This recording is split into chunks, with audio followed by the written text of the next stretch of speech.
मेरी शादी को 12 साल हो गए हैं। मेरे हस्बैंड मुझे पर्सनल खर्चे के लिए कोई अमाउंट नहीं देते। अब जब मैं जॉब के साथ कोचिंग भी कर रही हूँ तो मुझसे पैसे मांगते हैं, कहते हैं मेरे पापा की पेंशन मैं लेता हूँ तो तुझसे भी पैसे लूँगा, पैसे दे नहीं तो तलाक दे। मुझे क्या करना चाहिए? देखो, रिश्ते में ना पैसा सेकंड प्रायोरिटी होता है। अगर रिश्ता ज़रूरी है तो पैसा छोड़ देना चाहिए। वो कमाएं, हमें खर्चा दें, हम कमाएं, उन्हें खर्चा दें। It is completely okay. सुनने में अजीब लग सकता है लेकिन ऐसा कुछ नहीं है। हम जब ये उम्मीद करते हैं कि घर में पति हमारे साथ बराबर काम करे, तो अगर हम फाइनेंशियली उसके बराबर काम कर सकते हैं, घर का खर्चा उठा सकते हैं, तो इसमें कौन सा पहाड़ टूट गया? पहली चीज़ तो ये। लेकिन आपकी शादी को 12 साल हो गए हैं। अब आपको ये देखना है कि एज अ हस्बैंड, अगर फाइनेंशियली वो नहीं भी कर रहे, बाकी चीज़ों में वो एज अ हस्बैंड बिल्कुल ठीक हैं, तो आपको कोई दिक्कत नहीं होनी चाहिए। ठीक है, दे दो उनको थोड़े से पैसे, अपने खर्चे लायक रख लो, करने दो उन्हें खर्च। ठीक है, लेकिन अगर बात यह है कि आपके पैसों की वजह से ही वो आपसे रिश्ता रख रहे हैं कि या तो पैसे दे या तलाक दे, आधार ही रिश्ते का कि ये है कि ये कमाएगी इसलिए मैं रखूंगा, फिर ऐसे रिश्ते में रहना कोई समझदारी नहीं है। क्योंकि जिस दिन आपने कमाना बंद किया उस दिन आपका रिश्ता खत्म हो जाएगा, इसका मतलब है ना। तो आप बस ये देख लो कि आपका रिलेशन, अगर ये पैसे वाला मुद्दा अलग रखें तो एज अ पति पत्नी कैसा है। अगर वो अच्छा है तो उसको कंटिन्यू करो, पैसे को इतना मत देखो। लेकिन अगर रिश्ता वैसे ही खराब है, प्लस ये है कि जब तक रहूंगी यहाँ पर मुझे पैसे देते रहने हैं, तो फिर ऐसे रिश्ते से निकल जाना ही ठीक। एक तरफ से निभाते रहने से कोई भी रिश्ता हो नहीं चलता। इसी से रिलेटेड एक और सवाल है कि मनी को लेकर, मैं एक वर्किंग मदर हूँ। आप अपनी सैलरी का कितना पार्ट शॉपिंग पर खर्च करती हैं, कितना घर की नीड्स पर खर्च होता है, कितना सेविंग पर, और कैसे अपने और अपने हस्बैंड के खर्चों को डिवाइड किया हुआ है, और क्या आपकी सैलरी आपके हस्बैंड ही मैनेज करते हैं? ये सब इसलिए पूछ रही हूँ ताकि मुझे भी आइडिया मिले कि कैसे सैलरी को हम ठीक से मैनेज कर सकते हैं, हस्बैंड की कितनी फाइनेंशियली हेल्प करनी चाहिए। Please reply. देखो, अगर आपको मेरा जानना है और वो आपको लगता है कि आप अप्लाई कर पाओगे, तो मुझे ऐसा लगता है जो आप लास्ट की लाइन लिख रहे हो ना कि हस्बैंड को कितनी फाइनेंशियली हेल्प करनी चाहिए। देखो, घर हमारा दोनों का, घर के काम हमारे दोनों के, है ना। तो अगर घर के कामों में हम बराबर का सोच रहे हैं, मिल रहा नहीं मिल रहा वो अलग चीज़ है, लेकिन हम मान के चल रहे हैं कि भाई बीइंग हस्बैंड उन्हें सपोर्टिव होना चाहिए, वो हमारी हेल्प करें। तो अगर बीइंग अ वाइफ हम उनको फाइनेंशियली हेल्प कर रहे हैं या उनसे ज़्यादा अर्न कर रहे हैं, तो फिर हमारे रूल्स एकदम चेंज क्यों हो जाते हैं? है ना। भाई, अगर मान लो उनकी क्या हेल्प कर रहे हैं हम, मान लो हमारे बच्चों के इंश्योरेंस है, हमारे बच्चों की फीस है, या हमारे घर के बिल्स हैं, तो हम अगर हम उन्हें पे कर दें तो हम अपने हस्बैंड की हेल्प कर रहे हैं। फिर ये तो वही वाली बात हो गई ना कि भाई मैं तेरा खर्चा उठा रहा हूँ, मैं तुझे खाना खिला रहा हूँ, जो पति बोल देते हैं अक्सर हाउसवाइफ्स को। तो यहाँ पर दोनों ही जगह जो कमाने वाला है वो किसी की हेल्प नहीं कर रहा, अपने घर को रन करने के लिए हम खर्च कर रहे हैं। तो अगर मेरे पास 10 रुपए हैं तो मैं 10 खर्च करूँगी, मेरे हस्बैंड के पास 5 है वो 5 खर्च कर देंगे। रही बात ये कि किसके हमने खर्चे कैसे डिवाइड किए हुए हैं, डिवाइड करने जैसा कुछ है ही नहीं। मतलब ये तो सीधी सी बात है यार, कहते नहीं पति पत्नी का क्या बटा। और जिस रिश्ते में बट रहा है वो रिश्ता ही समझ लो अभी पूरा नहीं है ना। तो कुछ नहीं बटा, सिंपल सी बात है। जहाँ पर जिसका नाम चढ़ा हुआ है या किसी का पैन कार्ड, कहीं पर मेरा लगा हुआ है, कहीं पर उनका लगा हुआ है, दोनों बच्चों की कोई इन्वेस्टमेंट है तो एक में उनका नाम है, एक में मेरा नाम है, चेक हम दोनों में से कोई भी काट देता है जिसके अकाउंट में पैसे उस टाइम पे पड़े हों। तो हमने कुछ भी नहीं बांटा हुआ कि नहीं ये खर्चा आप दोगे और वो खर्चा मैं दूंगी। सिंपल सी बात है, दोनों तीनों जितने भी हमारे अकाउंट हैं, हम दोनों को उन दोनों की सारे पिन्स वगैरह पता हैं। मैं उनमें से सब में से पेमेंट कर सकती हूँ, वो उनमें से सब में से पेमेंट कर सकते हैं। तो अक्सर मैं इतनी हौच पौच सारी चीज़ों में फंसी रहती हूँ। तो ऑनलाइन पेमेंट अगर मुझे कोई कहीं करवानी है ना, छोटी मोटी मैं करती रहती हूँ, लेकिन कहीं पर मुझे पॉलिसी ये सब करना है, तीनों अकाउंट के पिन रहते हैं, उनके पास भी मेरे पास भी, तो कई बार मैं उनसे बोल देती हूँ ज़्यादातर कि वो बैठ के तसल्ली से अपना कर देंगे। तो कुछ भी बटा हुआ नहीं है और ना ही बटना चाहिए मेरे हिसाब से। मुद्दा क्या है, अगर आपका लाइफ पार्टनर आपको धोखा दे रहा है, आपसे पैसे लेके इधर उधर खर्च कर रहा है, उधार दे रहा है, या अपने घर वालों को अननेसेसरी हेल्प कर रहा है जो लोग उसके लिए ग्रेटफुल भी नहीं है, आपको बिना बताए कहीं पे लग रहा है पैसे, तब आपको सोचना चाहिए कि भाई अपना पैसा अपने हाथ में रखो। लेकिन एक विश्वास बन गया है, एक गृहस्थी की नाव है, दोनों मिलके चला रहे हैं, तो उसमें क्या बांटना है और क्या ये देखना है कि वो कितना कमा रहा है मैं कितना कमा रही हूँ? अरे हम फैमिली इनकम जोड़ते हैं, महीने में हम कितना कमा रहे हैं, फिर उसमें से जो भी है 20%, 30% या इससे ज़्यादा या उससे कम, जो भी है कम से कम 20% यह है कि सेविंग करनी है आगे के लिए, ताकि वो पैसे बढ़ते रहें। फिर यह है कि कितना शॉपिंग में खर्च करते हो ये वो, तो शॉपिंग का भी मेरा कुछ नहीं है ऐसा कि नहीं मुझे इतने से इतने में खर्च करना है। जब भी बहुत ज़्यादा मैं वो करती थी कि नई नई शॉपिंग की वो थी कि शॉपोहॉलिक भी हो रही हूँ, तो भी एक लिमिट थी कि महीने के उस टाइम पे सैलरी के हिसाब से कि महीने के 5,000 रुपये के मैं कपड़े ही कपड़े ले रही हूँ, ये कुछ है। तो अभी भी क्या है, सब कुछ कैलकुलेटेड है कि हाँ इतने रुपए तक जो है वो अगर खर्च कर दिए तो कोई बात नहीं है, इससे ऊपर नहीं जाएंगे, और कई बार उतने भी नहीं होते। तो ये सब ना हर गृहस्थी का देखो अलग है, आप किसी का बजट देख के अपना हिसाब नहीं लगा सकते। हो सकता है हमारा खाना पीना जैसा है, हम सिंपल सा बिल्कुल एक रोटी एक सब्जी वाले खाने वाले, किसी को चाहिए हर टाइम का अलग अलग चीज़ें, या फिर हम बाहर बहुत ज़्यादा नहीं खाते खाना, किसी को चाहिए कि भई हम तो बाहर भी खाएंगे, है ना। हम ज़्यादातर काम में और मेरे हस्बैंड हम खुद कर लेते हैं, हमारा वैसा खर्चा बहुत कम है कि हम किसी को पैसे दे के काम करवा रहे हैं, तो वो चीज़ हम ज़्यादातर खुद ही कर लेते हैं। अब किसी का यहाँ घर ऐसा होता है कि उसको हर टाइम हर चीज़ के लिए बंदा चाहिए, उसके पैसे वहाँ बहुत खर्च हो जाते हैं। तो आप कभी भी मेरे या किसी दूसरे के घर को देखकर अपना खर्चा मत सेट करो, आप अपनी ज़रूरतें देखो, अपनी कमाई देखो, और दोनों लोग मिलकर जितना कमा रहे हो at the end of the month उसमें से 20% कम से कम सेव करो, और बाकी की चीज़ें वही 20, 30, 50 वाला कि 30% अपनी नीड्स पर खर्च करो कि भैया जो जो जिनके बिना सर्वाइव ही नहीं हो सकता, है ना। तो 50% आपके पैसे ख़त्म हो गए, और बाकी का 50% ये होता है कि जो उससे अगली चीज़ें हैं, बिल्स वगैरह हो गए उसके बाद। तो ये मैंने कई बार यहाँ पे 20, 30, 50 वाला रूल डिस्कस करा है, आप शायद मैंने किसी थंबनेल में भी लिखा हो, इसी चैनल में देखना मिल जाएगा, ठीक है। तो खर्चे का ऐसा है, सिंपल सी बात है, जितना कमा रहे हो उसका 20% हमेशा इन्वेस्ट कर दो और बाकी का खर्च करो, लेकिन पहले ज़रूरी चीज़ों पे, उसके बाद गैर ज़रूरी पे कर दो। गैर ज़रूरी पे भी अगर हैं पैसे, लेकिन 20% पहले सेव कर लो, बाकी के 80% में ही सब कुछ करना है, ये मान के चलो। सैलरी चाहे 10,000 हो चाहे 10 लाख हो, ये है हिसाब सीधा, ठीक है। तो यहाँ पर अभी काफ़ी लंबा हो गया, दोनों सवाल एक तरीके के ही थे पैसे के मैनेजमेंट से कर लेके, इसलिए मैंने एक साथ पढ़े। फिलहाल हम 144वें एपिसोड के क्वेश्चंस के आंसर ढूंढने बैठे हैं, जहाँ पर हम यहाँ ऐसी ही महिलाओं की सुनने में छोटी लेकिन जो अटका हुआ उसके लिए बड़ी प्रॉब्लम्स का हल ढूंढने की कोशिश करते हैं। खुशी इस बात की है कि लोगों को इससे बेनिफिट हो रहा है, वो सॉर्टेड हो रहे हैं, अपनी लाइफ में अपने ट्रू सेल्फ को पा रहे हैं। तो इसी उम्मीद में कि ये एपिसोड भी आप लोगों की उसी तरीके से हेल्प करेगा, आज हम बैठे हैं। तो चलो आज का एपिसोड शुरू करते हैं, आओ बहन बातें करें।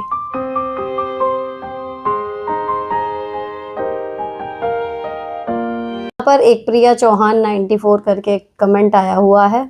हाय, I want to start teaching English speaking online, if someone wants to join please let me know, it will be a Google Meet session with minimal fees and it will be helpful for me financially. एक आया था ना comment कि English speaking का कुछ बताओ, में भी ये इसलिए है। दी, मेरा बेटा 10th का परीक्षा देगा, उसको बाबा फ़ोन दे दिए पढ़ने के लिए, अलग रूम में सोता है पढ़ता है, हम अलग फ्लैट में रहती हूँ, हमारे तरफ नहीं पढ़ता कि बोलती रहती हो, बहाना बनाता है, उधर मैं जाती नहीं, ध्यान देता है तो अच्छा लाता है, पिता की कोई जिम्मेदारी नहीं है, बोलो तो लड़ाई, आना खाना सोना फ़ोन देखना। अब आप उसमें कुछ कर नहीं सकती, 10th क्लास के बच्चे का ना इतना ज़्यादा लेवल हो चुका होता है कि अब वो आपकी इतनी कुछ ज़्यादा सुनेगा नहीं, आप बस उसे कह सकती हो और उसको घुमा फिरा के ये जता दो कि आपको सब पता है कि क्या कॉन्सिक्वेंसेस हो सकते हैं, कि बेटा देख फ़ोन आ गया तेरे हाथ में, तो वहाँ पे बैठा है, हमें कुछ आइडिया नहीं है कि क्या तू करेगा और क्या नहीं, लेकिन तेरे नंबर बताएंगे ये सब चीज़ें, और बाद में जाके ना वो मार्क्स ही काम आएंगे, या ये पेपर वाला 1 महीना दोबारा नहीं आएगा, फ़ोन में जो कंटेंट है वो 1 महीने बाद भी आ जाएगा।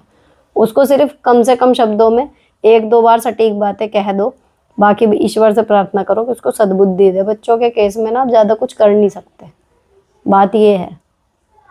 नेक्स्ट, हेलो सुनीता जी कैसे हो, मेरी दौरानी ने अपने बेटे की सगाई चुपचाप कर ली, हमें बताया तक नहीं, जबकि मैंने अपनी बेटी की शादी में उन्हें सबसे आगे रखा, अब आप ही बताएं हमें उनकी शादी में जाना चाहिए या नहीं। देखो, अगर आपकी दौरानी के साथ बात ठीक है ना, तो सीधे एज्यूम करने के चीज़ों को आप एक बार उनसे बात करो, क्या पता उनकी क्या परेशानी रही हो कि उन्होंने ऐसा डिसीजन लिया कि चुपचाप कर लेंगे। फाइनेंशियली दिक्कत थी या कोई लव मैरिज थी या क्या था उनके दिमाग में। और ऐसा नहीं होगा ना कि सबको बुलाया आपको नहीं बुलाया, उसने चुपचाप कर ली, यानी कि प्राइवेट सा छोटा सा वो करना चाह रहे होंगे। हो सकता है बच्चे इसी तरीके से राजी हो रहे होंगे, कुछ भी है। तो इतना ज़्यादा ना एकदम से रिएक्शन देने की बजाय कि हमने ऐसा किया था, उन्होंने ऐसा किया। देखो बच्चों की शादी में बच्चों की भी मर्जी चलती है, और कई बार माँ बाप की मर्जी के खिलाफ बच्चे अपनी मर्जी चलवाते हैं, है ना। ज़माना चेंज हो रहा है, तो एकदम से चीज़ों को एज्यूम करने की बजाय पहले एक बार बात कर लो, आराम से जाओ शादी में, घूम फिर के। अगर आपको नहीं बुलाया, बाकी को भी नहीं बुलाया हुआ, वो सोचेंगे, पूछेंगे, बात चलेगी, आपको क्लियर हो जाएगा खुद ही कि क्यों नहीं बुलाया। ठीक है, तो इतना ज़्यादा एकदम से डिसीजन मत लो। नेक्स्ट, हेलो दी, ये बताओ भाभी अच्छी है या नहीं, पता नहीं, और पीछे से सुनने में आता है पेरेंट्स के साथ अच्छी नहीं है। पापा मना करते हैं कि तुम लोग यहाँ मत आओ, मैं वर्किंग हूँ, भाई उतना स्टेबल नहीं है, तो थोड़ी बहुत हेल्प कर देती हूँ, तो वो कहते हैं तुम ये करती तो उसके भी अपने घर में करेगी, तो तुम्हारा भाई कहाँ से लाएगा। मेरा मायका लोकल में है, तो क्या मेरा वहाँ रोज़ जाना है, जल्दी जल्दी जाना सही है, या उनको उनके हाल पर छोड़ दूँ, उनके उनके हाल पर छोड़ दो। मायका पास हो या दूर हो, रोज़ जाना नहीं सही है। शादी के बाद आपको अपनी गृहस्थी संभालनी चाहिए, और उनको मौका देना चाहिए कि वो अपनी गृहस्थी संभालें। अगर उनके साथ वो अच्छी नहीं भी है, तो मैं हमेशा यही कहती हूँ कि जो माता पिता आपको जन्म दे सकते हैं, आपको पाल सकते हैं, आपको बड़ा कर सकते हैं, वो बहू को भी बोल सकते हैं समझदारी से अपनी हक की बात। अगर उनके साथ गलत हो रहा है तो वो अपनी रक्षा कर सकते हैं। आप उनको ऐसा मत समझो, किसी भी माँ बाप को मैं कह रही हूँ, हमारे माँ बाप हैं, है ना, हमें उन्होंने सब कुछ सिखाया है, तो हमें उनकी रक्षा नहीं करनी पड़ेगी। इतनी कोई यहाँ पे टेरर अटैक नहीं हो रहा। परिवार के मुद्दे हैं, वो सक्षम होते हैं सुलझाने में, लेकिन उनके बोलने से करने से पहले ही जब हम आगे चल देते हैं ना, तो स्थिति बनने की बजाय बिगड़ जाती है। उनका बुढ़ापा खराब मत करो। कल को बहू से और उनकी बिगड़ गई ज़्यादा, तो ऑब्वियसली आप नहीं कर पाओगे अपने इन लॉज के साथ उनका काम।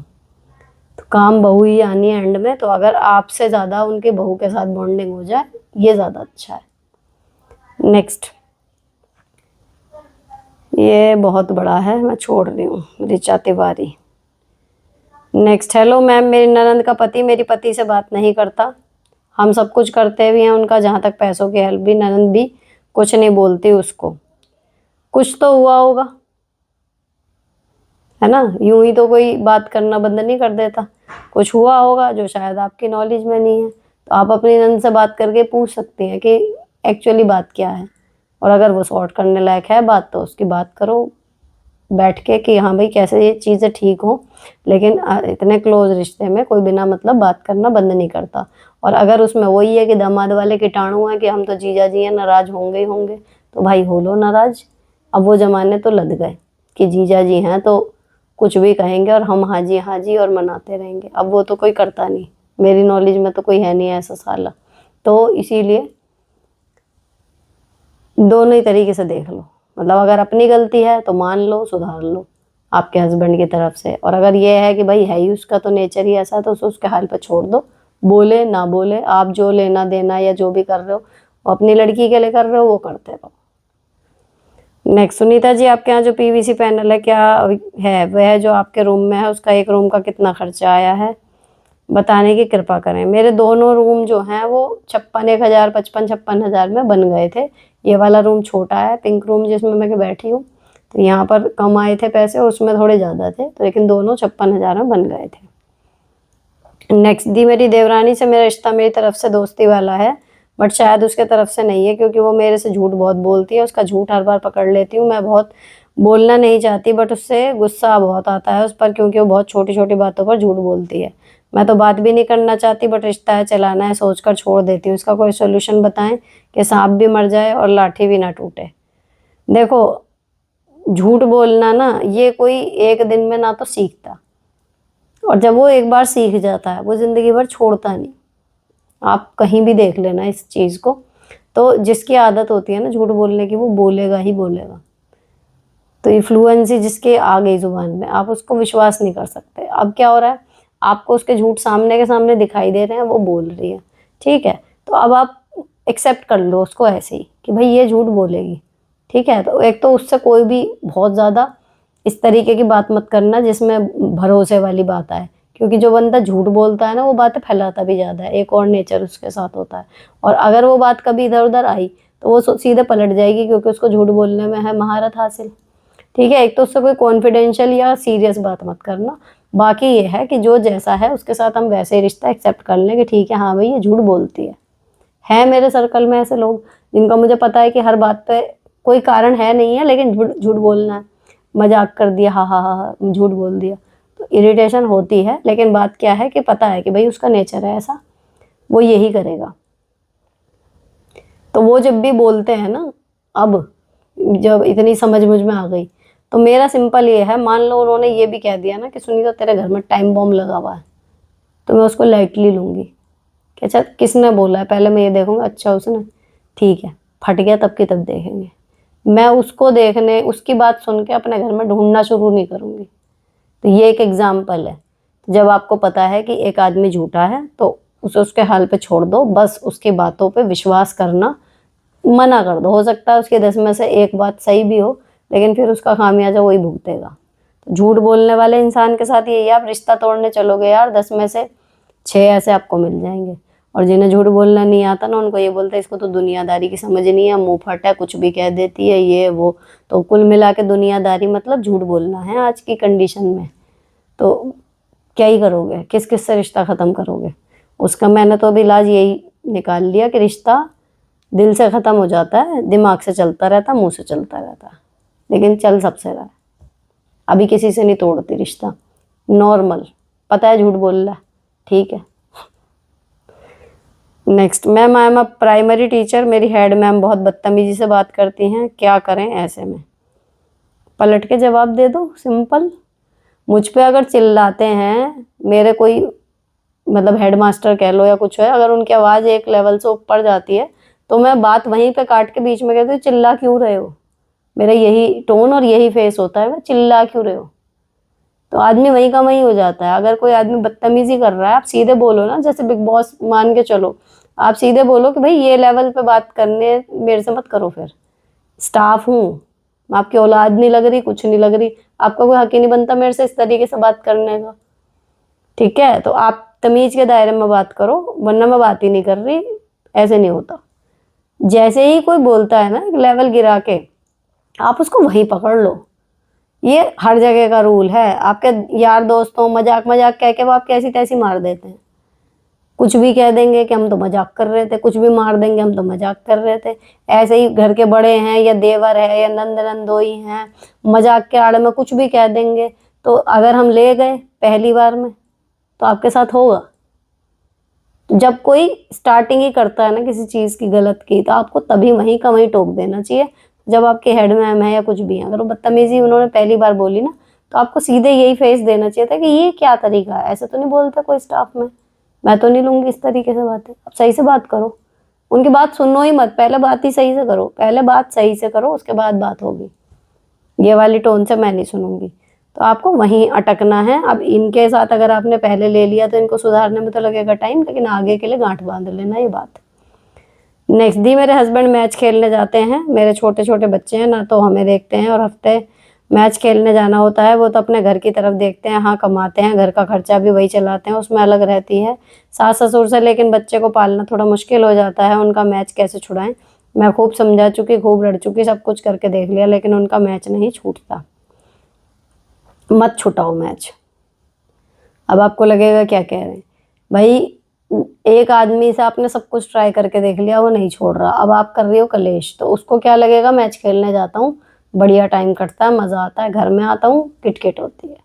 तो जितना अगर वो 4 घंटे देते होंगे ना घर में, वो 4 में से भी एक रह जाएगा, 2 रह जाएंगे। तो अपना ये देखो कि जब वो घर में आए ना, तब भी माहौल ऐसा रखो कि उनको ये लगे कि हाँ मैं वहाँ पे भी खुश रहता हूँ, यहाँ पे भी खुश रहता हूँ।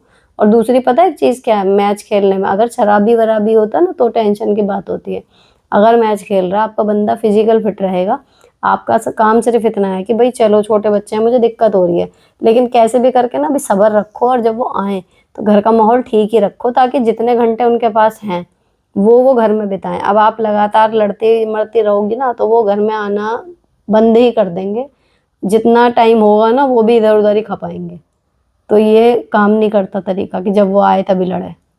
न्यूट्रल नहीं, आपको प्यार से बात करनी है लेकिन लड़ो मत एटलीस्ट, है ना। सीधे मुंह कहना चाहिए, बात कर लो, मुंह बिगाड़ के बात मत करो। इतना भी करोगी तो चलेगा। नेक्स्ट, हेलो मैम, मेरी जेठानी और मैं, सास ससुर, एक ननद का खाना, बाकी खर्चे एक एक मंथ करते हैं। मैं अपने टाइम पर सब अच्छे से करती हूँ, पर जेठानी अपने टाइम पर जानबूझ के मैके जाती है, बीमारी का नाटक करती है, फिर उनके हिस्से का काम भी मेरे से रह जाता है। बहुत गुस्सा आता है। पति भी उनका पक्ष लेते हैं। बहुत परेशान हूँ, क्या करूँ। चंट है आपकी जेठानी है। अब देखो भाई, बदतमीजी वो कर रही है लेकिन आप उन लोगों को छोड़ दोगी तब भी वही है, आप नहीं कर पाओगी। और हस्बैंड को भी यही ऐसा नहीं कि उन्हें दिखता नहीं होगा, लेकिन वो भी देख रहे हैं। अब ये बोलने वाली बात ना आपकी सास की है, ना आपकी, ना आपके हस्बैंड की है। वो बोल नहीं रही क्योंकि उनको तो कहना ज़रूरत के टाइम पे मिल तो रही है। तो विकट स्थिति है, इसमें आपको ही बोलना पड़ेगा फिर जेठानी को कि भैया ये 1 महीना कर रही हूँ, अब ये शुरू हुआ है, अब आपकी तबीयत कब खराब हो जाएगी, है ना। या आप अपने मैके जाने का प्रोग्राम अब बना लो, अभी मम्मी मेरे पास है, अगले महीने मत जाना। तो दूसरा देखो, इसका एक और भी हो सकता है सटीक कि जब जेठानी का टाइम चलता है ना, जैसे वो अपने मायके चली जाती है, अगर जा सको तो आप भी बना सकते हो उस टाइम पे अपना प्रोग्राम, कहीं पे वेकेशन का या कहीं पर भी जहाँ पर भी पॉसिबल हो, है ना। तो जब आप फ्री नहीं रहोगी तो करोगी कैसे, आप भी नहीं हो, अपने आप करेगी।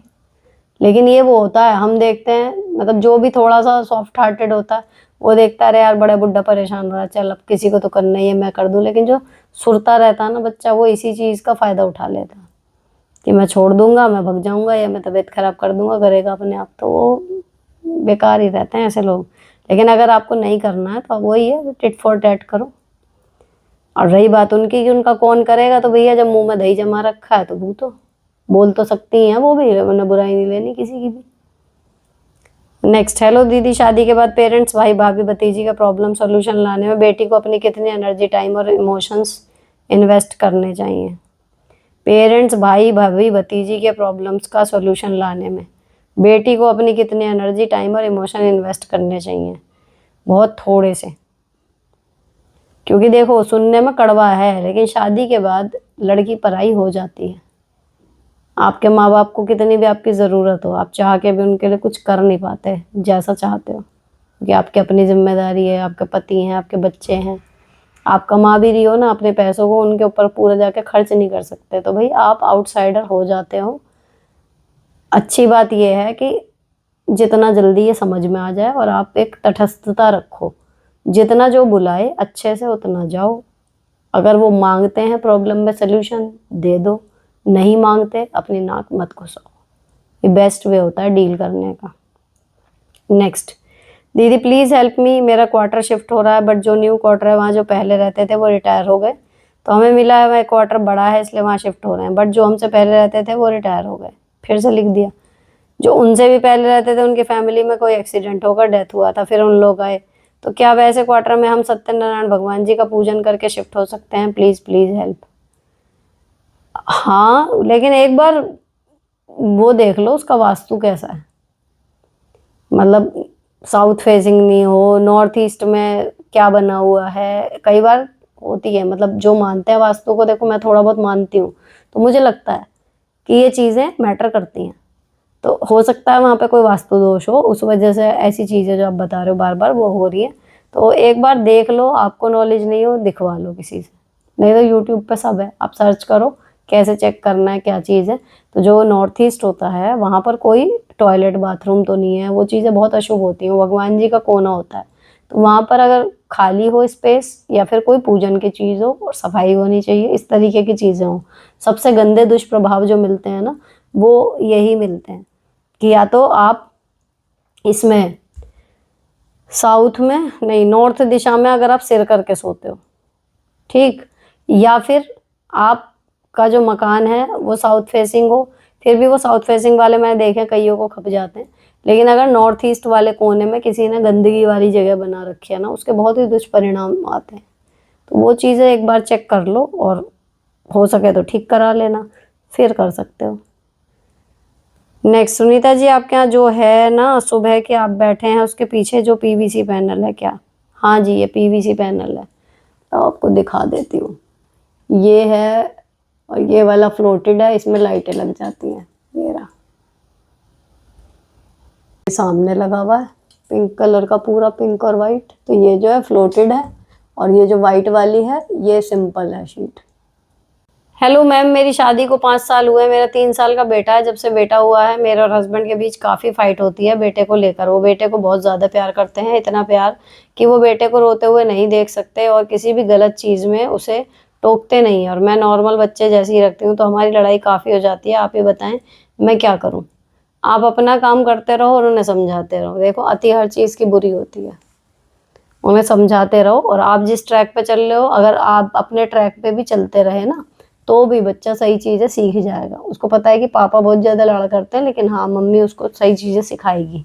क्योंकि ये तरीका पेरेंटिंग का यार नहीं करता काम, कि आप किसी भी चीज़ के लिए नहीं टोक रहे। गलत बात है ये। तो आप सही हो, आपके हस्बैंड गलती पे हैं, उनके साथ आप वो मत हो, लेकिन उनसे ज़्यादा बहस मत करो। अगर लड़ाइयाँ हो रही हैं तो बस सीधे बोल दो, देखो अभी आपको लग रहा है अलग चीज़ है, लेकिन ठीक नहीं है, आगे को इसी को नुकसान होगा, तो आप थोड़ा सा समझने की कोशिश करो। नेक्स्ट दी मेरी MIL एंड अनमेरिड SIL ने मुझे भी टॉर्चर किया। शुरू के 3 साल, मेरी शादी को 13 साल हो गए। मेरी लव मैरिज हुई। मेरे हस्बैंड मुझे भी कुछ नहीं कहते, लेकिन उनको बहुत सपोर्ट करते हैं, चाहे वो लोग मेरे साथ कुछ भी करें। वो मेरे हस्बैंड से सिर्फ पैसे के लिए प्यार दिखाती हैं। एज अ सिंगल सन, मेरे हस्बैंड उनके टाउन में शिफ्ट होने के लिए बोल रहे हैं। मैं उन लोगों को बर्दाश्त नहीं कर पाती, देखते ही इरिटेट हो जाती हूँ। प्लीज़ टेल मी, मैं शिफ्ट करूँ कि नहीं? देखो, अगर आपको लग रहा है कि आप उन्हें बर्दाश्त ही नहीं कर पाती, तो फिर कैसे भी घुमा फिरा के बात करो, लेकिन राजी मत हो जाने के लिए। भैया जाओगे तो देखना तो पड़ेगा, बर्दाश्त करना पड़ेगा। लेकिन अब सिंगल सन है तो उनके ऊपर भी प्रेशर है, आपके हस्बैंड के ऊपर भी, है ना। लेकिन एक चीज़ होती है कि सिंगल सन है, लेकिन भैया कोई सूरत ही नहीं है अगले के साथ रहने की। आपकी सास और नंद अगर इतना ज़्यादा प्रॉब्लम है कि आप नहीं रह पाओगी, देन से नो, कि नहीं हो पाएगा। तो जब फर्म होके कहोगी कि नहीं हो पाएगा, तो थोड़ा होगा झगड़ा कलेश ये वो, लेकिन फिर उसके बाद बताऊं, अगर जाना भी पड़ा तो उसके बाद आपके ऊपर बहुत ही माइनर सा प्रेशर होगा बना के रखने का, क्योंकि आपके पास एक जवाब होगा कि भाई मैंने तो पहले ही बोला था कि मुझसे नहीं हो पाएगा। अभी देखो शुरू हो गए तमाशे। तो फर्मली बोल दो, उसके बाद जाना पड़े या नहीं जाना पड़े वो बात की बात है। अगर लगे कि भैया बहुत ज़्यादा कलेश हो रहा है, पति पत्नी का ही रिश्ता खराब हो जाए, चले जाओ। लेकिन उस ये सब कहने के बाद जाओगी तो सिंपल सी बात है, वहाँ जाने के बाद आपके ऊपर प्रेशर नहीं है। सीधे बोल सकती हो कि भैया मैंने तो पहले बोला था, यही तमाशे होने थे, अब होंगे, रोज भुगतो, तुम्हें ही आना था इनके पास, छुट्टी। नेक्स्ट, हेलो मैम, मैं 49 ईयर्स की हूँ। मैं सुबह 5 बजे से 11 बजे तक लगातार अपने बेसिक काम करती हूँ, इंक्लूडिंग 1.5 घंटा घर और मंदिर की पूजा, 1 घंटे लंच, 1.5 घंटे डिनर। इसके बाद मेरे अंडर एनर्जी नहीं बचती, कोई प्रोडक्टिव काम नहीं हो पाता, बहुत सारे हेल्थ इशू हैं, ना कोई एक्सरसाइज काम करता है ना कोई दवाई। देखो, 5 बजे से 11 बजे तक आप लगातार अपने काम कर रही हो, तो ये अपने आप में ही बहुत कुछ है ना। अब इसमें आपको अगर कुछ प्रोडक्टिव करना है, अलग करना है, तो बात ये आती है, पिछली बार भी आई थी, कि अगर मेरे पास काम है 20 और मेरा दिन है 24 घंटे का, जिसमें मैं उनमें से 10 ही निपटा सकती हूँ, चाहे मैं कितनी ही कोशिश कर लूँ, तो 10 से 12 हो जाएंगे, लेकिन 20 पूरे नहीं होंगे। तो मैं क्या करूँगी, मैं 20 एक साथ करने की कोशिश नहीं करूँगी, मैं एक दिन में 10 ही करूँगी और अगले दिन बाकी के 10 करूँगी। उनमें से ऐसे होंगे जो मुझे 5-6 ऐसे होंगे जो मुझे डेली करने हैं, लेकिन बाकी के 4 काम ऐसे होंगे जो मैं एक दिन छोड़ के एक दिन कर सकती हूँ। तो इसमें स्विच करने की ज़रूरत है। एक लिमिट होती है अपने आप को एक्सरसाइज करने की, कुछ भी करने की, लेकिन उसके आगे आप नहीं कर पाओगे। और फिर इतना करने के बाद भी अगर आप डिप्रेशन में जा रहे हो कि मैं काफ़ी नहीं हूँ, मैं ये नहीं कर पा रही, तो वो भी कहीं ना कहीं हमारे लिए गलत लगता है ना। तो तरीका ये है कि भाई जितना भी काम आप कर रही हो उसमें से ये देखो कि एक दिन छोड़ के एक दिन कौन से काम हो सकते हैं, उनको थोड़ा सा स्विच कर लो अल्टरनेटिव डे पे, और फिर आपका जो है धीरे धीरे प्रोडक्टिव काम करने के लिए थोड़ा थोड़ा समय हो सकता है बचने लगे। नेक्स्ट, हेलो मैम, मेरी प्रॉब्लम ये है, मेरे बाल बहुत झड़ते हैं। मैं 20 साल की हूँ और फेस पे भी ग्लो नहीं रहता, कुछ सजेशन दो। देखो, बाल झड़ने का ना मुझे लगता है बहुत सारे रीज़न होते हैं। अब आई डोंट नो कि आपके में क्या काम कर रहा है ना।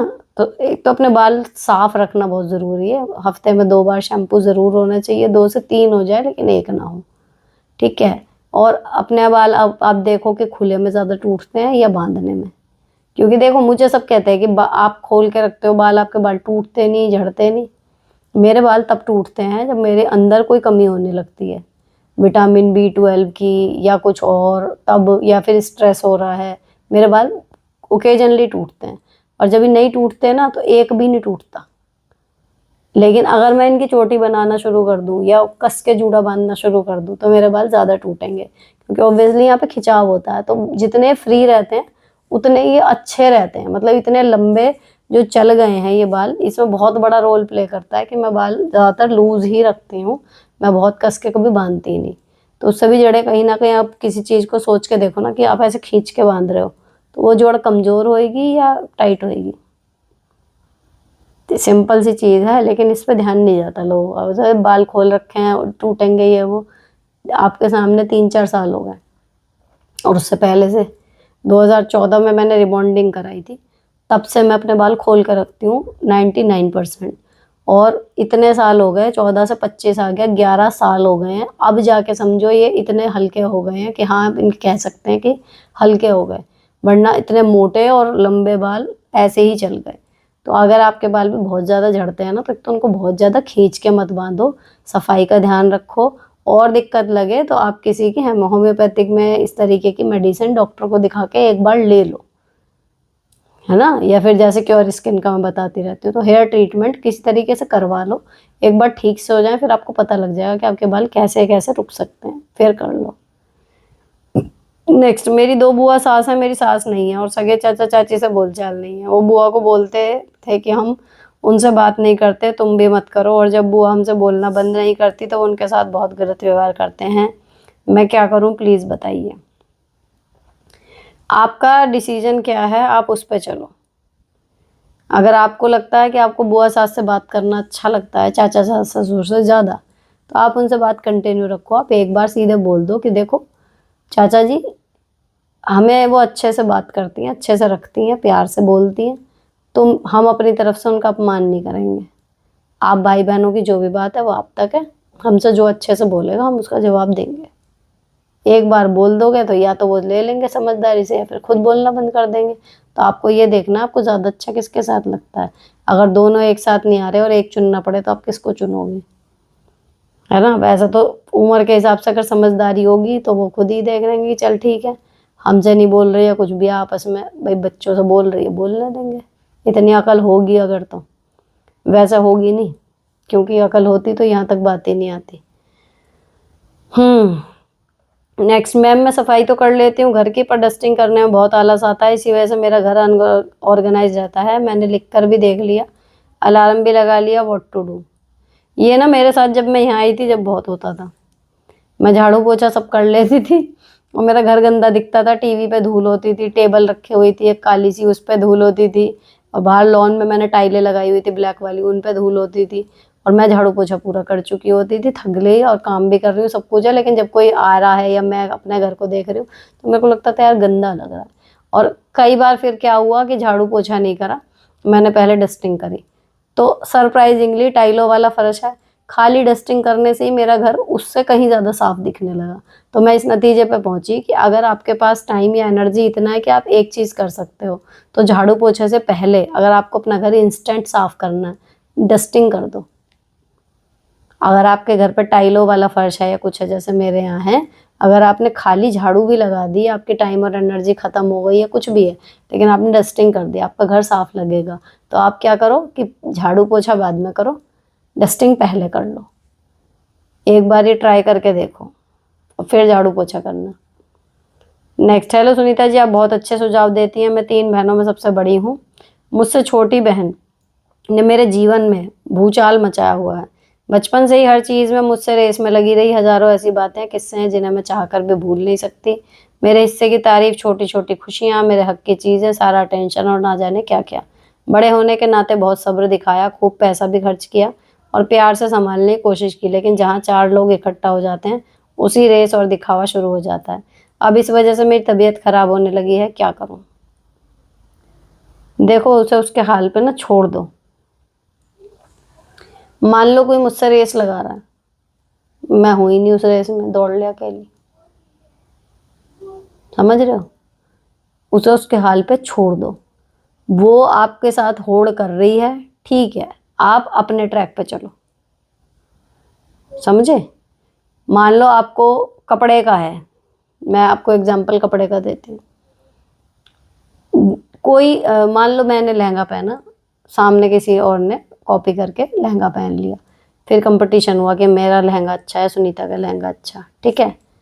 एक बार देख लिया मैंने, दो बार देख लिया, फिर मैंने कुछ और, तो मैं अब क्या करूँगी? मुझे ये फ़र्क नहीं पड़ता कि वो मेरे साथ रेस लगा रही है या क्या है, मैं अगले फंक्शन में क्या पहनूंगी या कुछ है, वो मेरा अपना थॉट होएगा। तो मुझे क्या करना है अपने लाइफ में अपने साथ, बस मैं उसमें लगी रहूँगी। कोई कॉपी करे, कोई रेस लगाए, कोई कुछ भी करे उसमें, है ना? उससे क्या फ़र्क पड़ेगा, आप ये सोच के देखो। मान लो आज मैंने किसी फंक्शन में सूट पहना है, या आज मेरे किसी पेपर में 90% आए हैं, या मेरी अच्छी परसेंटेज बनाने के लिए मैंने कोचिंग लगाया है, मैं तो अपने में ही उलझी हुई हूँ कि मैंने ये कर लिया, अब मुझे ये करना है। मेरे पास इतना टाइम ही कहाँ है कि मैं ये देखूँ। जब आप आगे बढ़ते हो तो बहुत सारे लोग आएंगे आपसे रेस लगाने, आपसे होड़ करने, तो वो लोग आपके फॉलोअर ही तो हुए, वो क्रिएटर थोड़ी हुए, क्रिएटर तो आप हो। तो आप किसी मतलब वैसी कंडीशन में हो नहीं कि जिसकी आपको चिंता करनी पड़े या आप तबीयत खराब हो। रही बात ये कि वो आपसे छोटी है, आप बड़ी बन के उसको संभाल रही हो या उसको माफ़ कर रही हो, अब उस चीज़ से हट जाओ। आप अपना बड़प्पन निभा रही हो, लेकिन वो अपना छुटपन नहीं निभा रही ढंग से। तो दोनों तरफ से बात होती है, तब रिश्ता चलता है। नॉर्मल रहो, आपको अपने लिए अगला स्टेप क्या लेना है बस आप उस पर ध्यान दो। कोई कॉपी करे या उसमें कुछ अड़चने पैदा करे, वो उसका वो है, ठीक है। नेक्स्ट, हेलो दी, बच्चों के डिप्रेशन के लिए आपने रिप्लाई तो किया, सच में अकेले ही उन्हें प्यार अटेंशन दे रही हूँ, रात रात भर बैठना पड़ता है, परेशान हो गई हूँ।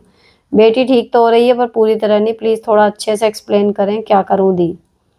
देखो अगर पॉसिबल हो पाए ना, आप अपने बच्चों को लेके उनकी रहने की जगह बदल दो। इवन अगर कहीं उनको डे के उसमें हॉस्टल वगैरह का कुछ अगर आप कर सको अरेंज, मतलब उनको घर के टॉक्सिक माहौल से अलग अगर आप कर सको, तो वो उनके लिए बहुत ज़्यादा अच्छा रहेगा, बहुत जल्दी आपके बच्चे ठीक होंगे, ठीक है। मेन क्या होता है भाई डिप्रेशन में, हम उसी एक लूप में अटक के रह जाते हैं। अब बच्चे जिस चीज़ की वजह से डिप्रेशन में गए हैं, वो चीज़ें जस की तस है, वो उसी माहौल में रह रहे हैं, आप उनको कोशिश कर रहे हो निकालने की, तो इसलिए दिक्कतें ज़्यादा आ रही हैं। लेकिन अगर आपको अपने बच्चों का हित देखना है सच में, आगे जाके बहुत प्रॉब्लम हो सकती हैं, तो आपको चाहिए कि आप उनका माहौल बदल दें।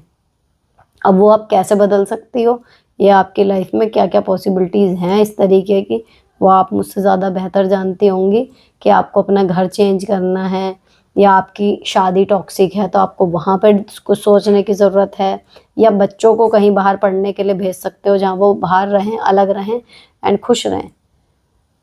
तो उसको उनको इस माहौल से आप जितना जल्दी निकाल पाएंगी, उतनी ही जल्दी बच्चों का रिकवरी हो जाएगी। नेक्स्ट, दी मेरी बेटी 4th क्लास में है और उसका 8 से 9 सब्जेक्ट है, समझ में नहीं आता क्या लर्न कराया है, नहीं प्लीज़ इसका कैसे मैनेज करें, कुछ टाइम टेबल बताएं जिससे कुछ हेल्प हो जाए। बेटी 4th क्लास में है और उसका 8 से 9 सब्जेक्ट है।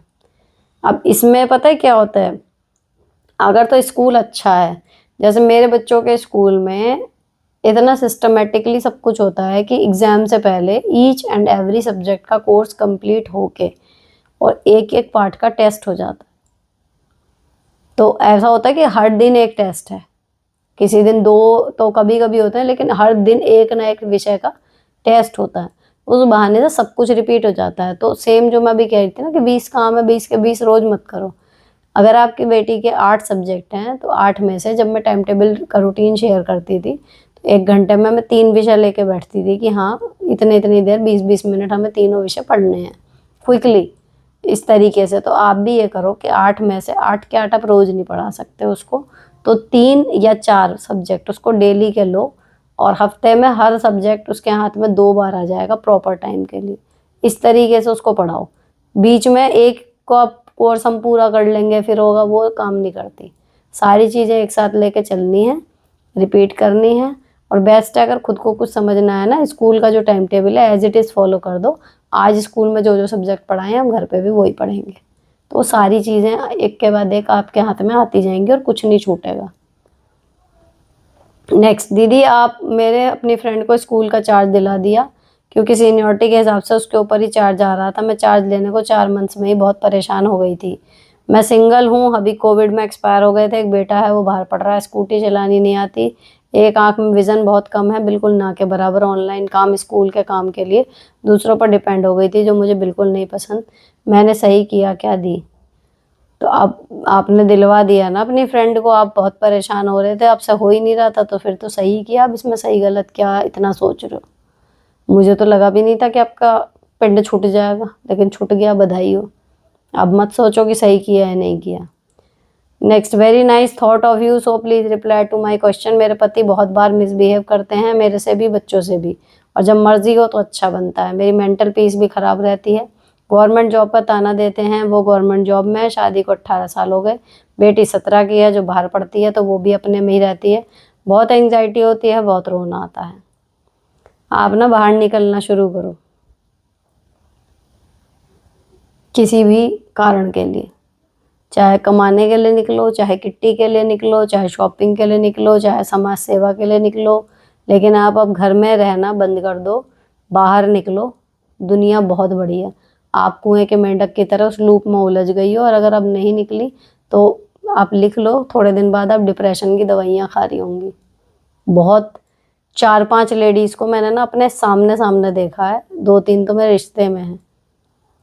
सब कुछ है टेक्निकली, लेकिन सेम यही कंडीशन है कि कोई ज़्यादा अपने लाइफ में वो कुछ कर नहीं रही ज़्यादा, कि हाँ ये मैं अपने लिए कर रही हूँ, कुछ और है। और वो फिर एट द एंड डिप्रेशन की दवाइयाँ खा रही हैं प्रॉपर डॉक्टर के पास जाके। तो ये होता है अपनी लाइफ को मीनिंगफुल बनाना, चाहे उसके लिए थोड़े एफर्ट ज़्यादा डालने पड़े, देर रात जग के काम करना पड़े, लेकिन ये बहुत ज़रूरी होता है, खुद अपने लिए, किसी और के लिए नहीं। नेक्स्ट, हेलो मैम, मैंने गुस्से में अपने बेटे की कसम खा ली, मैं क्या करूं? अब बहुत डर लगता है कि मैंने कसम क्यों खाई, बहुत डिप्रेस्ड हूँ। अब जो हो गया, भगवान से माफ़ी मांगो। लेकिन इतना ना, अभी मैंने पिछले में भी यही बात करी थी, सतयुग नहीं है कि हमने कुछ कहा और वो सच हो गया। तो इतना सीरियसली मत लो उस चीज़ को।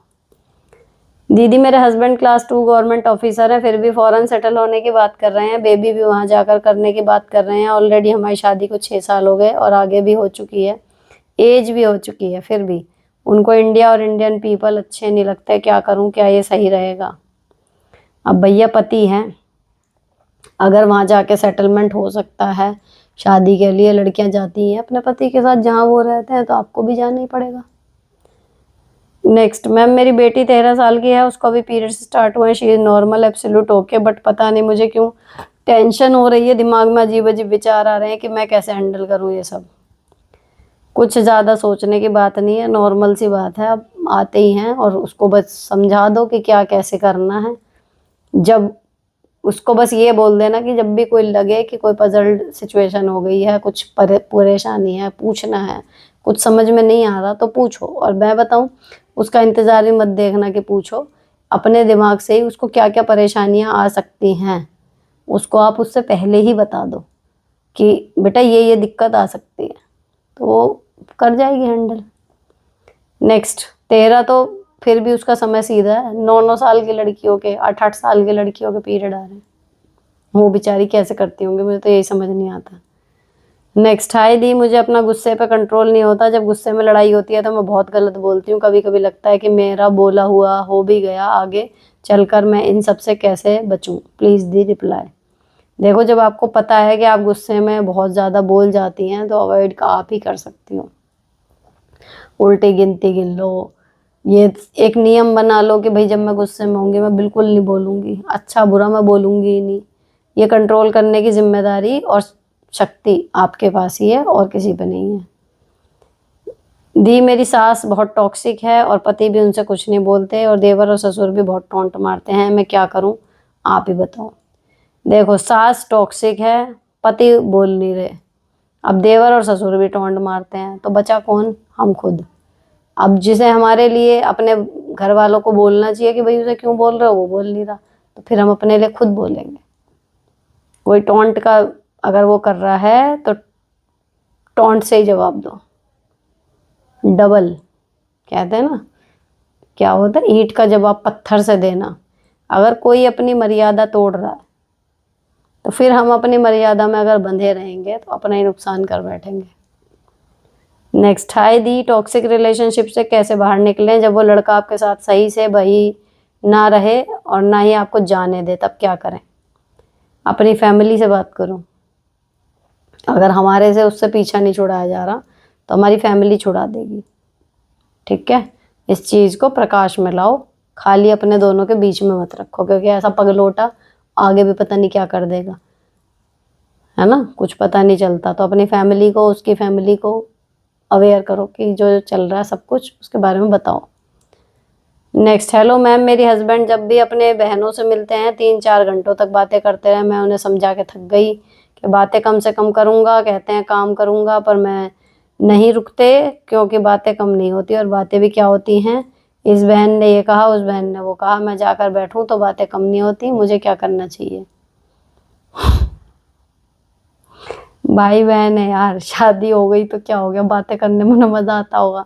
जब तक उसमें नुकसान नहीं हो रहा आपके परिवार में, अगर उनसे बात करें और फिर आपसे लड़ें, तब आपको गुस्सा होना चाहिए। भाई बहन है यार, बात कर रहे हैं, मज़ा आ रहा होगा ना बात करने, तो करने दो। सही बात तो ये है, बहुत कम बचे हैं ऐसे भाई बहन जो आपस में एक दूसरे से इतना टाइम निकाल के बात कर सकते हैं बिना लाइफ पार्टनर की बैंड बजाए। अब वो एक दूसरे की तो बात कर रहे हैं, इस बहन ने वो कहा, इस बहन ने वो कहा, उसमें भी आपको पेट में दर्द हो रहा है, गलत बात है। अगर वो चारों मिलके करें आपकी बुराई, फिर आपके पति आपसे लड़ें, तब है कि भाई पंगे लेने वाली चीज़ है, अभी नहीं है। नेक्स्ट, प्लीज़ दीदी बताएं कि साउथ फेस क्वार्टर में जो साउथ ईस्ट होता है उसमें शिफ्ट हो सकते हैं? साउथ ईस्ट, ये नॉर्थ ईस्ट, साउथ ईस्ट में भाई आग्नेय कोण होता है ना, जिसमें किचन का जो चूल्हा वगैरह है वो आपको बनाना चाहिए, उसमें बेड वगैरह मत डालना। नेक्स्ट, नमस्ते दी, please advise me and guide me, कम काम में कंटिन्यूटी कैसे लाऊं? मैं कई ब्लॉग्स वीडियो देखती हूँ, देखकर मन करता है मैं भी ऐसे करूँ, ये एग्जैक्ट कॉपी, बट जो मेरी प्रायोरिटी है वो एक आध दिन बहुत अच्छे से होता है, बट लगातार नहीं। Suggest me. देखो इसमें वही है, सारे दिन एक से नहीं होते, सारे दिन हमारी एनर्जी एक सी नहीं है, सारा दिन हमारा टाइम एक सा नहीं है, सारा दिन हमारा मूड भी एक सा नहीं है, लेकिन कुछ काम ऐसे हैं जिन्हें मैं सर्वाइवल मोड कहती हूँ, वो एक से रहते हैं। ठीक है, उसमें भी क्या आता है, देखो आप कपड़े 1 दिन 2 दिन स्किप भी कर सकते हो अगर आपके पास प्रचुर मात्रा में कपड़े हैं, है ना। क्या नहीं छूटता? 3 टाइम का खाना, बर्तन, ये 2 चीज़ ऐसी हैं जो आप कभी छोड़ ही नहीं सकते, क्योंकि जिंदा हो तो भूख लगेगी। कपड़े आपके नहीं धुले, आपने दूसरी जोड़ी निकाल के पहन लिए, सफाई है नहीं हुई आज आप चल रहे हो, क्योंकि रोज डेली अगर कर रहे हो या 2-4 दिन मतलब रेगुलर बेसिस पे सफाई हो रही है, आप घर में रह रहे हो, इतना गंदा होता नहीं, लेकिन ये कुछ ज़रूरी काम है जो करने ही करने हैं, तो भाई किसी किसी दिन ये है कि बस उन्हीं कामों को कर लो जिनके बिना नहीं रह सकते, बाकी दिन कोशिश करो कि होते रहें। तो आप ये कोशिश कर रहे होंगे कि मैं डेली, और रही बात ये कि वीडियोस देखती हूँ वैसा ही करने का मन करता है, तो देखो मैं कोशिश यही करती हूँ अपने व्लॉग्स में, इसीलिए कि आज हो नहीं पाया या कुछ फैला पड़ा है तो मैं ऐसे ही, मैं कुछ भी कैमरा चालू करने से पहले सेट नहीं करती कि हाँ ये वो। रीज़न उसके पीछे सिर्फ और सिर्फ यही है कि भले मेरे अभी मतलब सब्सक्राइबर तेज़ी से नहीं बढ़ रहे, कुछ नहीं है, लेकिन मुझे संतुष्टि यही है, मैं किसी का दिमाग इस बारे में ख़राब नहीं करना चाह रही कि कोई अननेसेसरी प्रेशर ले कि अरे इसका घर भी ऐसा ही है वो। भाई उसको पता होना चाहिए कि इतने सारे काम कर रही है, तो देखो कहीं ना कहीं घर में ये चीज़ें इधर उधर रखी हुई हैं, वो छोड़ी हुई हैं, एक प्रैक्टिकल अप्रोच मिले ताकि आप लोगों को रियल में मोटिवेशन मिले कि हाँ देखो कर तो सकते हैं। लेकिन आप सोचो कि सब कुछ अब जो वीडियोस में देखते हैं ना, मेरे हस्बैंड हमेशा कहते हैं, कई बार मैं कहूँगी, मैं कहा देखो मतलब घर में यार परमानेंट घर में रहते हैं ना, देखो कितना कुछ कर लेते हैं या कितनी चीज़ें हैं जो मैनेज हो जाती हैं, और मैं इतने घंटे में ये वाली चीज़ नहीं कर पाती या इस तरीके से नहीं सजा पाती। तो वो हमेशा कहते हैं कि वो सिर्फ वही काम कर रही हैं, और वो भी तुम्हें पता है कि वीडियो में जो दिख रहा है उतना ही है, उसके पीछे क्या हो रहा है। खैर वो उनका हमेशा यही डायलॉग होता है कि सब ऐसे नहीं होते जैसे तुम करती हो। कि सब ना कैमरे के लिए चीज़ें ठीक भी कर देते हैं, उसके बाद करते हैं कि हाँ भाई हमारा घर ऐसा है। तो वो चीज़ होती है। ज़्यादा वीडियोज़ को देख के प्रेशर में मत आया करो कि मैं ऐसा करूँगी ऐसा करूँगी। हमेशा सब कुछ सही नहीं होता। बहुत सारे व्लॉग चैनल हैं, जो भी मेरी वॉल पे भी आते हैं वो भी है भाई, प्रैक्टिकली इतना जो नीट हमेशा रहना या कुछ भी कि ये हर दिन पॉसिबल नहीं है। आदमी करते हैं, मैं ऐसे नहीं कह रही कि बिना करे दिखा रहे हैं, लेकिन नहीं होता कि आप रोज़ उतना ही कर लो। तो आप किसी दिन कम कर रहे हो, किसी दिन ज़्यादा कर रहे हो, तो अपने लिए थोड़ा सा लीनियर रहो कि ठीक है, जब भी मेरे पास टाइम होगा मैं अच्छे से करूँगी। आज नहीं है मूड, ठीक है 2 दिन नहीं है, मेरा नहीं होते व्लॉग मिस हो जाते हैं। खाना सिंपल बन गया या दिन की सब्जी बन गई या रात की रोटी, बस रोटी सेक ली, तो सब करते हैं। ऐसे ही आपको करना है। आप इतने हाई स्टैंडर्ड अपने लिए सेट ही मत करो कि जिनके पूरे करने की संभावना ना रहे और आप अननेसेसरी परेशान हो। Next, spoken English language learning is demanding on daily practice as ma'am share, practice is most important. ये हो गया। नेक्स्ट, हेलो दी, I am very happy to see you and hear your voice, thanks to take your valuable time for us. मेरा question है कि मैं class 6 में SST का सिलेबस कैसे जल्दी कंप्लीट करवाऊँ, क्योंकि चैप्टर बहुत बिग होते हैं। एक चैप्टर 2 या 3 दिन में कंप्लीट होते हैं। प्लीज़ जल्दी आंसर दीजिएगा। देखो, इसमें जल्दी कराने का सिर्फ और सिर्फ एक आप शॉर्टकट ले सकते हो कि जो क्वेश्चन आप करवा रहे हो उनके आप निशान लगवा रहे हो अगर किताब में, तो वो लिखने के लिए बच्चों को घर से दे सकते हो कि बच्चों ये हैं, आज आपने लगा लिया। मान लो 8 क्वेश्चन है, अगर आप क्लास में लिखवाओगे तो 4 से ज़्यादा नहीं लिखवा पाओगे एक पीरियड में, कितना भी तेज़ लिख लो, है ना, जो एसएसटी की लेंथ रहती है क्वेश्चंस की। तो उस हिसाब से आपने मान लो 6 या 7 क्वेश्चन के निशान लगवा दिए किताब में कि ये आपको घर से करके लाने हैं, तो आपको क्लास में याद करवाने का समय मिल जाएगा। लेकिन चैप्टर अच्छे से पढ़ा दो। चैप्टर में वो मत करो कोताही, चैप्टर इतना बढ़िया कहानी की तरह सुना के समझाओ कि बच्चे को क्वेश्चन मुँह ज़बानी याद हो जाए। रही बात लिखने की, तो वो घर पे कर लेगा, तो आपका थोड़ा स्पीड आ जाएगी उस काम में। नेक्स्ट, हेलो दी, मेरी एक 3 साल की बेटी है। सब कहते हैं she would be left alone if she is only child, though I don't believe in this notion but still elders are experience, what should I do. देखो, सब कहते हैं कि नाम पे मैं कभी भी बच्चों का डिसीजन लेने की पक्षधर नहीं हूँ।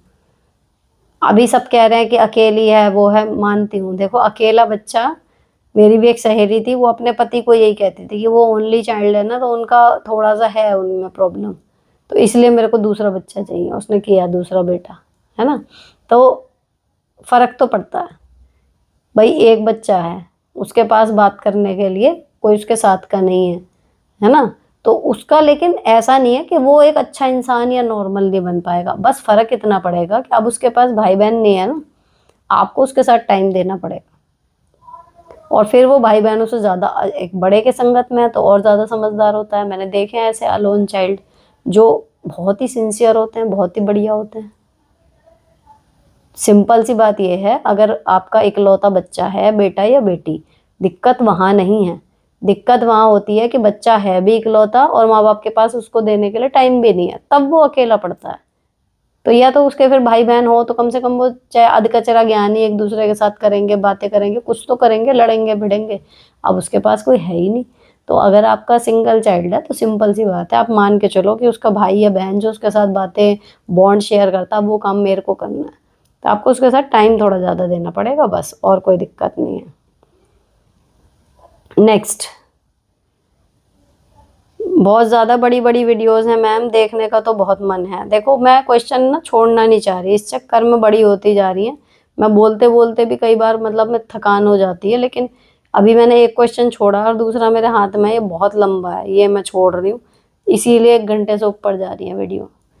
नेक्स्ट, हेलो मैम, मेरी बेटी 8 साल की है, वो पढ़ाने में अच्छी है लेकिन चालाक नहीं है, थोड़ी इनोसेंट सी है। उसकी क्लास के एक लड़के ने उसके फ्रेंड की कॉपी से मेरा मोबाइल नंबर ले लिया और कॉल किया। मैंने ही अटेंड किया, तो क्योंकि अननोन बच्चों को नहीं उठाने देती, तो उस लड़के को लगा कि बेटी ही बात करी। उसने बोला तू मेरी जीएफ बनेगी क्या। मैंने उसे डांटा और समझाया, बेटी अब बड़ी हो रही है, माहौल बहुत ख़राब है, बेटी को ये सारी बातें कैसे समझाऊँ, प्लीज़ बताइएगा, आई एम वेरी टेंस्ड। देखो, मैंने तो अपनी बेटियों को सारी बहुत ही फ़नी वे में स्टोरी टेलिंग करके बता दी कि लड़के ऐसे होते हैं, लड़के इस तरीके से फ्रेंडशिप करेंगे, ये वो बहुत ही फ़नी वे में बताई। उनके मतलब हँस हँस के उनके पेट में दर्द हो रहा था, ऐसे बताई है उनको लेकिन लंबी स्टोरी कि नानी ने मुझे कैसे सिखाया था, तो सिंपल सी बात है यार, मतलब कोई मेरी मम्मी ने तो घुमा फिरा के बोलने की बजाय सीधा बम फोड़ दिया था। तो हमें ये था कि हे भगवान, ये क्या बता दिया। अभी मैंने अपनी बेटियों को एक लिमिट तक बता दिया है कि हाँ, अब ये बॉयफ्रेंड गर्लफ्रेंड वाला चक्कर होएगा, आपके टाइम, आपका इमोशन, उसमें आपकी मर्जी होगी इन्वेस्ट किस पे करना है किस पे नहीं। उनको बोल दिया कि भाई डिसीजन आपका ही है कि आपको अपना समय, इमोशन किस पे इन्वेस्ट करने हैं। मैं इसको इन्वेस्ट करना ही बोलूँगी, वेस्ट करना इसलिए नहीं बोल सकते। यू नेवर नो कि भाई कब आपकी अटैचमेंट किससे इतनी ज़्यादा हो जाए, या सच में आपका कोई जीवन साथी। मैंने देखा है कई बार छठी छठी क्लास के लोगों के बच्चे जो बॉन्ड बनते हैं वही आगे जाके शादी भी कर रहे हैं। तो आप, लाइफ इज़ अनप्रडिक्टेबल, आप ये नहीं जज कर सकते कि क्या, लेकिन हाउ टू चूज़। और ये मैंने उनको सिखा दिया कि, सिखा क्या दिया मतलब कोशिश किया बताने की कि भाई आपकी लाइफ का जो मेन मोटिव है ना, वो प्यार करना और शादी करना नहीं है। तो बाकी चीज़ें क्या करनी है, उसके लिए कितना टाइम है, बाकी उस हिसाब से इन्वेस्ट करना है कि भाई देखो। और किसी को भी एक ये चीज़ उसको भी समझाना अपनी बिटिया को कि दिल में ना किसी को इतनी जगह मत दो कि जब वो अगर तोड़ के जाए तो दिल के साथ हम भी टूट जाएं, संभल ही ना पाए।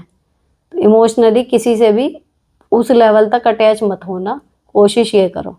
जब लगे कि कोई बहुत ज़्यादा अपने ऊपर हावी हो रहा है तो अपने पैर पीछे खींचना शुरू कर दो। ये मैंने उनको बता दिया, बिना किसी बच्चे का नाम लिए या बिना किसी पर्टिकुलर ये कि ये आज की बात नहीं है, मैंने उनको समझा दिया। तो आई होप कि आपको भी यही समझाना चाहिए। बच्चों से ना अननेसेसरी हम पर्दा रखते हैं, भैया ये सब चीज़ें होंगी, है ना। तो हमारे पास एक ऑप्शन बस यही बच जाता है कि हमारा बच्चा जा रहा है, राह में जो गड्ढे हैं हम उनको बता दें कि बेटा वहाँ जाके इस मोड़ पे आके गड्ढा आएगा, थोड़ा देख के निकलना। आगे उसकी समझ और किस्मत। किस्मत से तो कोई लड़ ही नहीं सकता। नेक्स्ट, दी हस्बैंड मेड रखने के लिए राजी नहीं है, 2 बच्चे हैं, मैं गवर्नमेंट टीचर हूँ, फिलहाल मैटरनिटी लीव पर हूँ, लेकिन मेरी खुद की भी पार्ट टाइम पढ़ाई का काम, पीएचडी का, बच्चे बड़े हैं, पढ़ाई देखना, सास ससुर दोनों एजिड हैं, उनका काम, इन सब में मेरी सेल्फ केयर, मेरी स्टडीज़ की बैंड बजी पड़ी है। कैसे राजी करूँ मेड रखने के लिए? लड़ाई मैं करना नहीं चाहती, आराम से मान नहीं रहे, सिर्फ झाड़ू पोछे के लिए रखना चाहती हूँ। भाई जब आपके पॉइंट इतने जेन्युइन हैं तो आप बोलो ना, फिर लड़ाई नहीं करना चाहती वाली क्या बात है। और मेड रखने में प्रॉब्लम क्या है? अगर पैसे ही नहीं है, गरीबी है तो बात अलग है, लेकिन अगर हैं तो क्या नाक का प्रश्न है कि मेड नहीं आएगी? बिना मतलब की बात बोलो ना कि दिक्कत हो रही है, मैं ही फैल गई तो बीमार पड़ गई। एक ही होता है ना कि नहीं होएगा, उसे क्वेश्चन तो करो कि क्यों नहीं होएगा, कारण तो पता चले। नेक्स्ट, हेलो मैम, मेरी 75 ईयर ओल्ड सास कितनी फैशनेबल है, आप मान सकते हो कि वो ससुर जी के मरने के 20 दिन बाद ब्यूटी पार्लर चली गई। सब जगह खूब धज कर जाती है, पर हमें पहने सस्ते देख नहीं पाती। पति के साथ कहीं जाती हूँ तो उनका मुंह बन जाता है। त्योहार पर कहती है लाल पीला नहीं सफ़ेद पहनो, उनकी इस हरकत से करवा चौथ पर पैर नहीं छूती। उन पर बहुत गुस्सा आता है, क्या करूँ प्लीज़ बताएं। उनकी बातों को आप इग्नोर कर दो। मतलब आपके लिए ड्रीम सास क्या है कि वो तैयार ना हो? देखो, जहाँ तक वहाँ की बात है ना कि ससुर के बाद वो वहाँ चली गई है, वो ये सब धज के जाती है, इट्स हर पर्सनल चॉइस। अगर वो कमेंट कर रही होती कि भाई मेरे सजने सजने पे मेरी बहू टीका टिप्पणी करती है, तो एग्जैक्टली मैं उसको यही सलाह दे रही होती कि भाई आपका मन है, आपकी लाइफ है, पति चला गया लेकिन आप तो जिंदा हो, तो आप जैसे आपको अच्छा लगता है, आप जिंदा महसूस करते हो, वैसे रहो, ठीक। तो वहाँ तक उनकी कोई फॉल्ट नहीं है। दूसरी चीज़ क्या कि आपको कह रही है त्योहार पे लाल पीला मत पहनो, सफ़ेद पहनो, आप पहन रहे हो उनके कहने से सफ़ेद? नहीं ना, आप अपने हिसाब से पहन रहे हो, ठीक। रही बात ये पैर छूने का उनका मन नहीं करता, मत छुओ, बिना मन के पैर छू के भी कुछ नहीं उखड़ जाएगा। तो कुल मिला के उनका जो काम है कहने का, या जो भी उनका मन है वो कर रही है, जो आपका मन है वो आप कर रहे हो।